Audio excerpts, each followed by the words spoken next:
the presentation to you, Mike, so stay tuned for just a second here. And I think we should see, there we go. All right, we're there. I think we're there, so you can take over now, Mike. Thank you. Okay, fantastic. Thanks, Matt. So I chose to paint Snoop for this presentation today, Snoop Dogg, and this is similar to a lot of projects that I work on for magazines and some of my earlier ad campaigns and things like that, the hip hop guys. So I'll just kind of walk through what I'm going to do. One note about how I work is it usually takes me anywhere from 20 to 40 hours to complete one of these pieces, and we have a half an hour today. So to save time, I kind of saved off in stages of the way that I normally work, and I'll kind of paint on top of them as I go to show the process.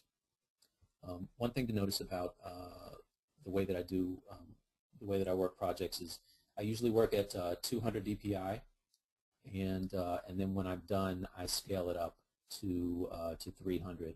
I notice the painter does a really good job of scaling up the images at the end without adding a whole lot of jaggies and anti-alias problems.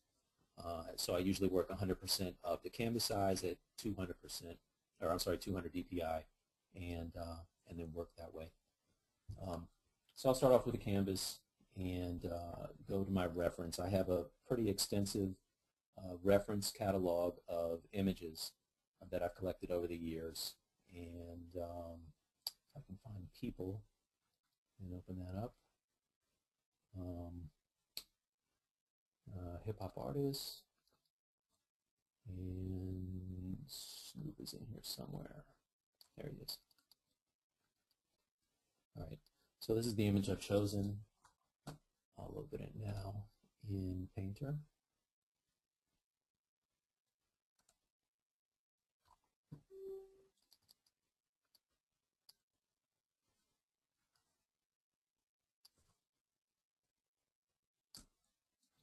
All right. And like everyone else, I always start with my line drawing. And in order to save time today, I've already created a line drawing, but I'll kind of show how I go about doing my sketch and then getting a clean line by drawing over what I've done already. I have my tools set up over here that I have kind of tweaked and use. I have a pretty small set of brushes and pencils that I use, but I keep going back to them frequently. And the one that I always like to start off with is kind of a variation on the HB pencil, and so, you know, whoops, I guess I should select the color that I want to use, which is not quite black, but kind of a charcoal color. And what I would normally do is just quickly kind of sketch out the basic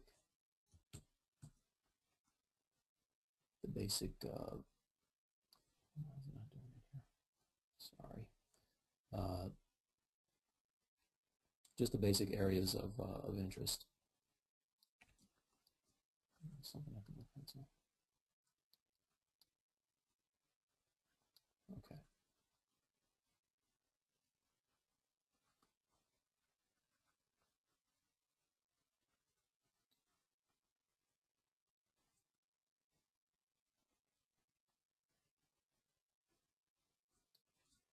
You got to kind of imagine that there's nothing here that I am tracing, and that this drawing is just coming out of my head right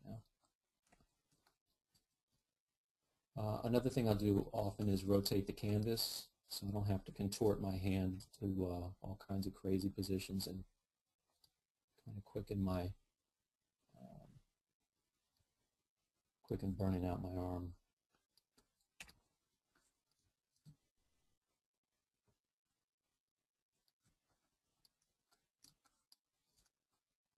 So basically, I will kind of get down something quickly and go in and refine it.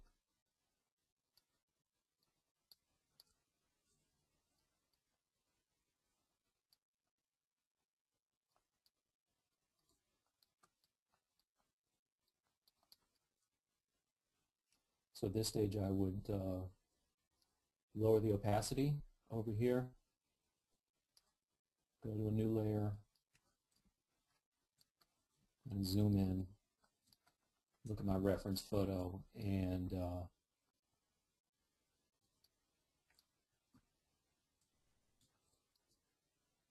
work those areas until they look cleaner. Oops, I'm on the wrong layer.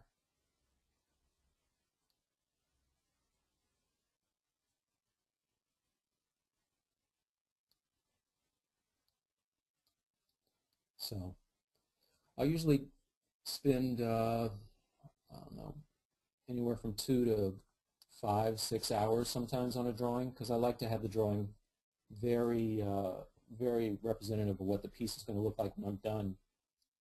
So flash forward, and this is what my line drawing looks like. My darker areas are going to be obviously where the edges are. The lighter lines are there to show me where my highlights and shadows are going to fall.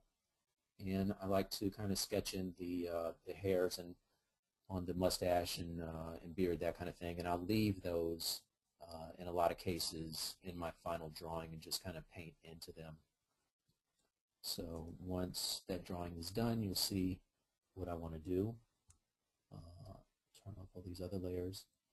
And now I'll choose, what you're seeing down here on the lower right is the piece where it is now, the progress of it. So I'll go over to the canvas, select my eyedropper. Over here on my mixer, I have, put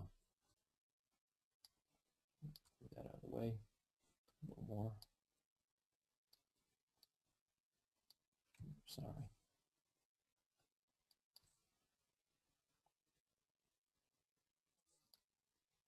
Okay, so this mixer that I've got here is something that I've kind of built up over many jobs, and just different skin tones, earth tones, that kind of thing. I go to these colors a lot, so it's really handy to have that mixer saved.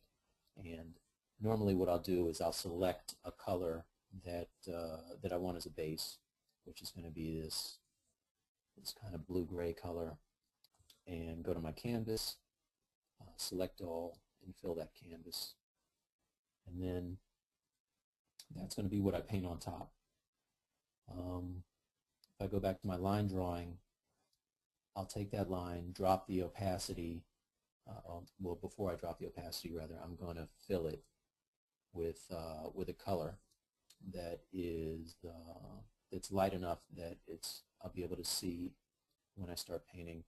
So I select the Preserve Transparency and my paint bucket, fill that line.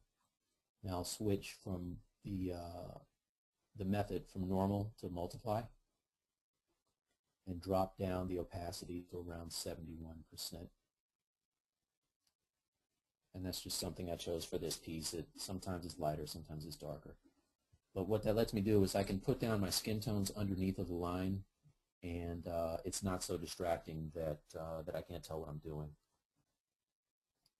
So the next thing I'm going to do is just fill that background with a texture. And what I did for this one is I ended up doing just a white painterly texture back there, the way I got it. I'll take this layer right here. One of my custom brushes is just a really large artist oil. Fill that with white and just start stroking in some. Not working. Oh, I got Preserve Transparency on. Okay, turn off